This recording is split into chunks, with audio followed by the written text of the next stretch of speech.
everybody, and welcome to the Football Philosophy channel. And it's FA Cup quarter-final day for United.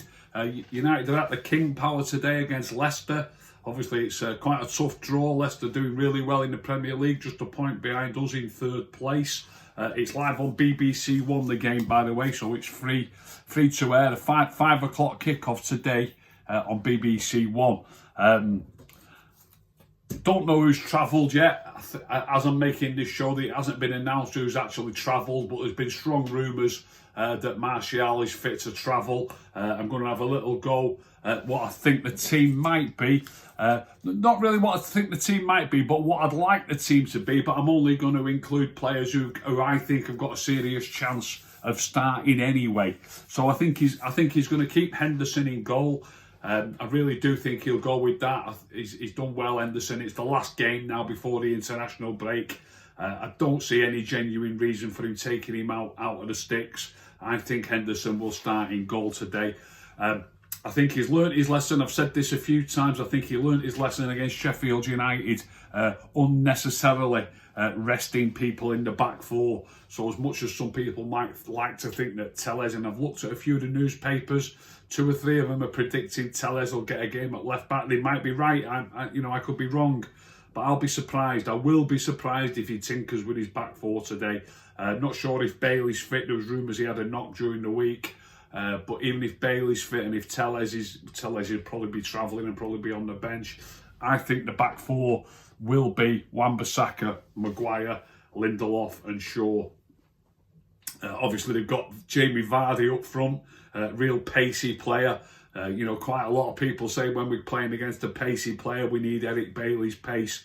I don't hold with that one little bit, not one little bit. If you're playing with 2 centre-backs, you need to get, you get 10 yards between yourselves. You try and keep the spaces small, but generally about 8 or 10, maybe 12 yards between your 2 centre-backs. If this is your 2 centre-backs and the ball gets played down the channel and this centre-back's chasing Jamie Vardy or whoever it might be who you're against, a pacey player, there's not much chance of this player having an effect on the play. There really isn't. If it gets played down this channel, it's up to you to do your job and beat him to it or muscle him out of it, and there's not much chance of your teammate covering you.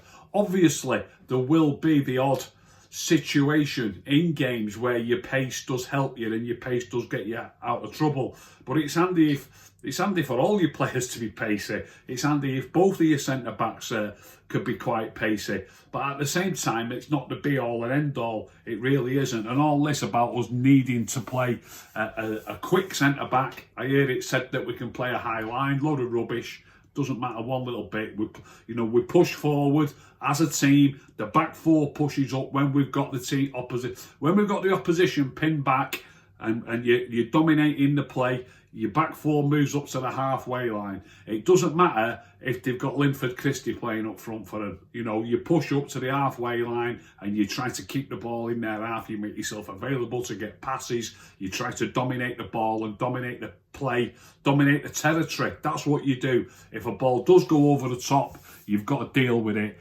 Obviously, it's handy if you're pacey, but like I say, it's no good if one's pacey and it gets played over the shoulder of the other one. You're not going to be close enough to affect it. So I don't hold with that. So there's no need for Bailey to play just because Vardy will be playing against us. So I think it'll be Wan-Bissaka, Lindelof, Maguire and Shaw. The midfield too, like I say, 1 or 2 might get arrested. We have played Thursday night. It's only Sunday. So I'm going to say that Matic might play. I'd love Matic to get a game. I'm going to go with Matt. I know I always say this, that I'd like Matt, but he doesn't get enough football, Matic. He really doesn't. So I'm hoping Matic might get a game. So this is the team that I would hope that would play, but has got a chance of playing. And I do think Matic might get a game. And if he does, I'm hoping it's in Fred's place and not McTominay's place. So I'm hoping that the midfield pairing today will be McTominay and Matic. At number 10, again, FA Cup, I'd love Van der Beek to get a game, but I'm not going to say Van der Beek. There's no chance of Bruno getting a rest. So Bruno will be at number 10. And up top, I think Dan James will start wide on the right. He's playing perfectly fine. I'm not having it about his decision making that people keep saying. One of the most ironic things that I've ever heard is is people who are massive fans of Bruno saying that Dan James' decision making lets him down. You really couldn't make it up. You really couldn't make it up. Bruno the other day knocking it left, right, and centre, sometimes without even looking. And then people who like him are saying that Dan James' decision making lets him down. It really is an irony of ironies. So I think Dan James will definitely start. He's playing perfectly fine. When I say definitely, I'm pretty certain that Dan James will start on the right.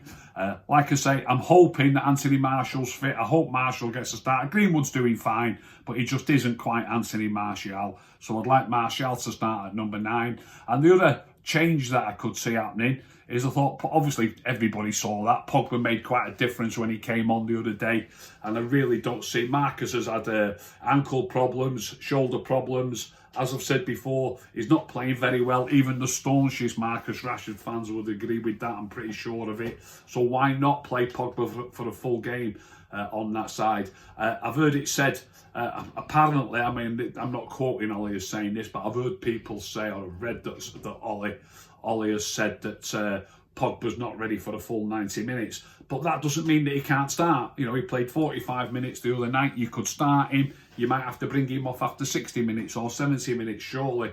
Once he's played 45 minutes, hopefully he can play for at least a little while longer, if not the full game. So just to recap, I'm sort of hoping this is the team, but I also think it's a team that's got a fair chance of starting. So I'm hoping it's Henderson, Wan-Bissaka, Lindelof, Maguire and Shaw. I'm hoping it's McTominay and Matic with Bruno at number 10.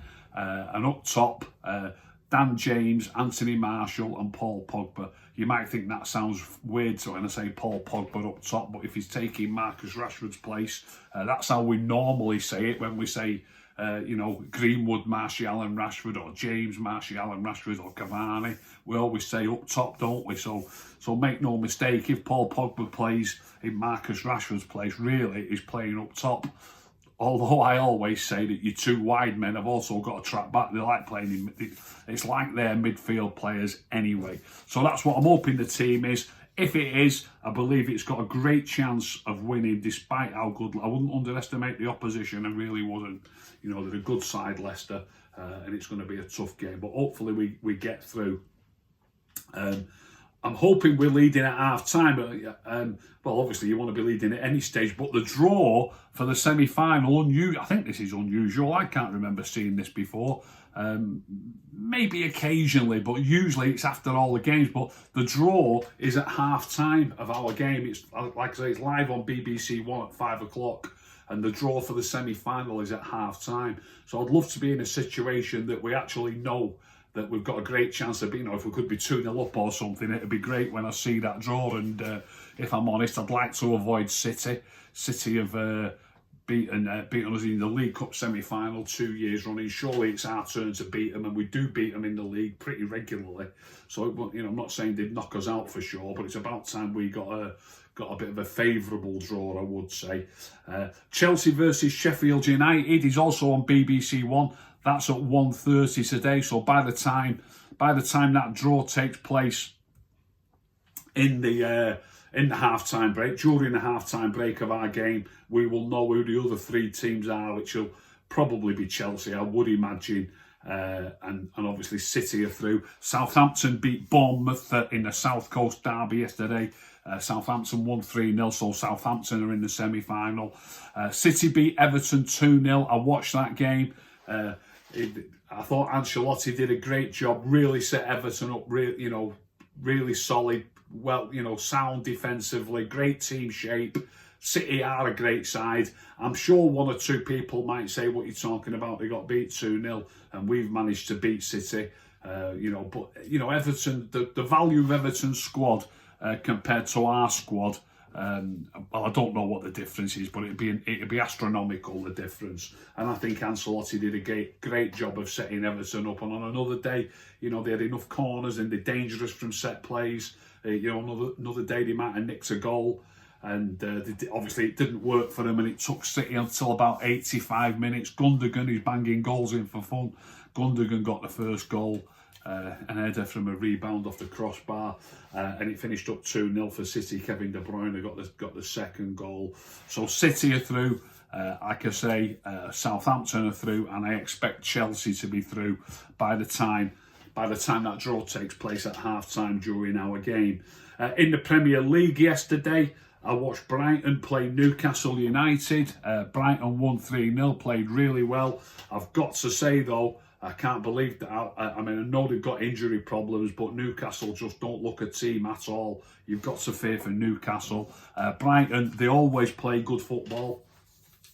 I've enjoyed watching them a lot this season, and I've been saying in recent weeks that Danny Welbeck's been coming on as a sub. He started a couple of games a few weeks ago, but he's been coming on as a sub recently, and every time he plays, every time he comes on, to me, he looks like he's Brighton's brightest spark. He really does. And I've been saying that for a while. He got a start yesterday. He got a goal. He was well involved in another goal. He was really sharp. Danny Welbeck really looked the part. I looked him up on Wikipedia. He's only 30. I was a bit surprised. I thought he might have been about 32, 33 even now. Danny, he's only 30. He's had terrible injury problems during his career. I'm praying for him that he can stay fit. If he can stay fit, I don't see any reason why he couldn't play for another 4 or 5 years in the top flight. I really don't.